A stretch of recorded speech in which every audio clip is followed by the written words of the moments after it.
Assalamualaikum warahmatullahi wabarakatuh. Salam sehat, salam damai sejahtera untuk kita semua. Om Swastiastu, Namo Buddhaya, salam kebajikan. Yang saya hormati Ketua Perhimpunan Dokter Spesialis Kedokteran Kelautan, Ketua Kolegium Kedokteran Kelautan, dan para peserta Kongres Perdokla yang saya hormati. Pertama-tama, marilah kita panjatkan puji syukur kehadirat Allah Subhanahu wa Ta'ala atas karunia-Nya sehingga kita semua dapat hadir dalam acara Kongres Perdokla tahun 2022 ini yang sangat penting dan dalam keadaan sehat walafiat.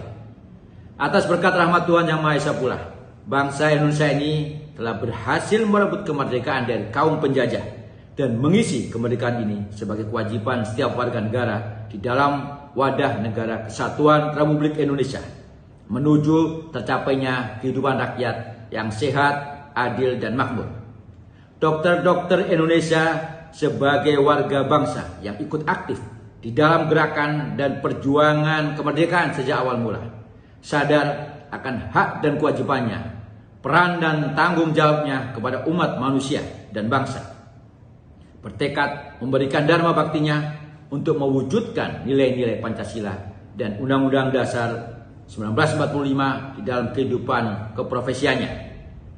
Demikian pula Ikatan Dokter Indonesia sebagai organisasi profesi satu-satunya dokter di Indonesia, di dalam visi awal berdirinya sudah menyantumkan tentang mengawal hak, kesehatan, dan kesejahteraan rakyat Indonesia, serta mengawal hak dan kesejahteraan anggota.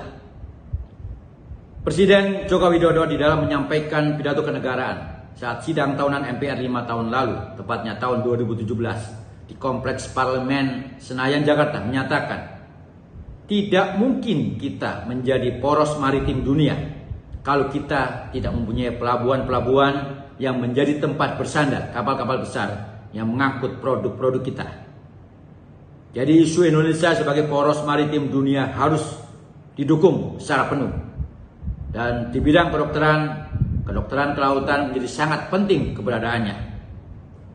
Perdokla adalah tempat berhimpunnya para dokter-dokter spesialis yang mendedikasikan kehidupan profesinya kepada nusa dan bangsa serta kemanusiaan di bidang kedokteran kelautan.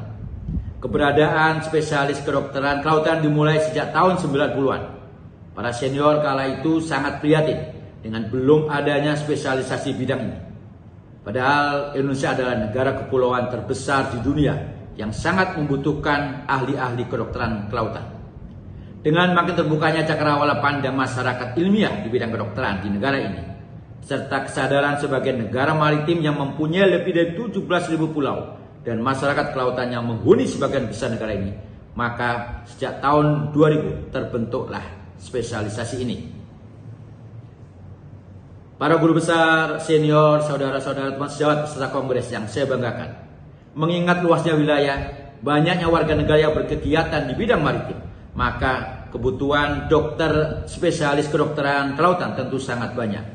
Hal ini bukan hanya pendapat yang mengada-ngada, tetapi didukung dengan logika, data, dan realitas yang ada. Bahkan sampai dengan saat ini, para pelaut yang akan melakukan medical check up saja terpaksa banyak yang melakukannya di luar negeri. Padahal 30-40% penduduk Indonesia menggantungkan nafkah di pesisir pantai, permukaan maupun bawah laut.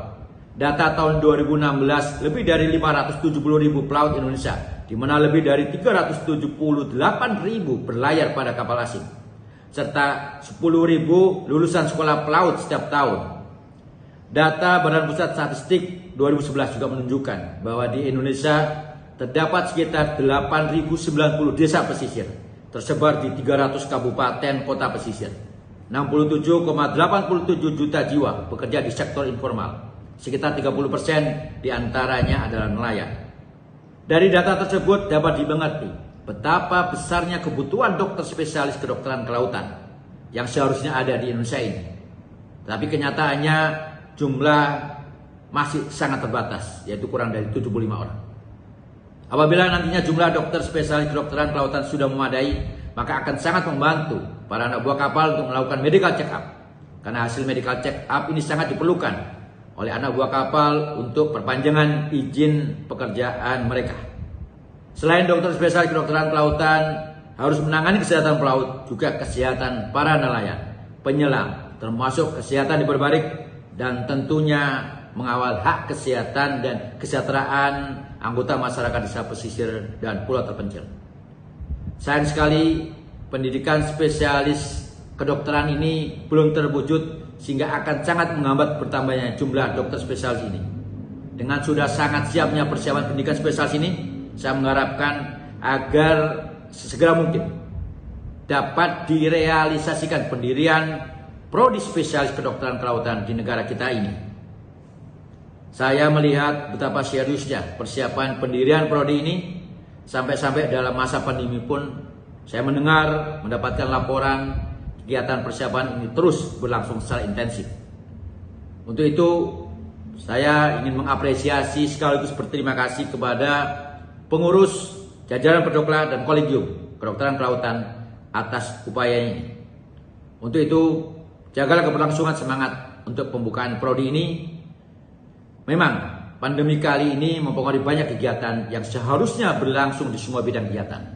Oleh karenanya, saya juga dapat memahami terganggunya jadwal organisasi Perdokla, sehingga acara kongres ini pun terpaksa mundur dari yang direncanakan. Terakhir, saya ingin menyampaikan untuk seluruh organisasi profesi di bawah Ikatan Dokter Indonesia untuk tetap solid, meningkatkan solidaritasnya, mendukung upaya-upaya pengurus besar Ikatan Dokter Indonesia menuju ide reborn, mengabdi untuk negeri, berbakti untuk rakyat. Demikian yang bisa saya sampaikan, dan dengan mengucapkan Bismillahirrahmanirrahim, saya nyatakan Kongres Perhimpunan Kedokteran Kelautan tahun 2022 secara resmi dibuka. Selamat berkongres, semoga semuanya berjalan lancar dan sukses. Salam hormat, salam solid, salam kompak. Wassalamualaikum warahmatullahi wabarakatuh.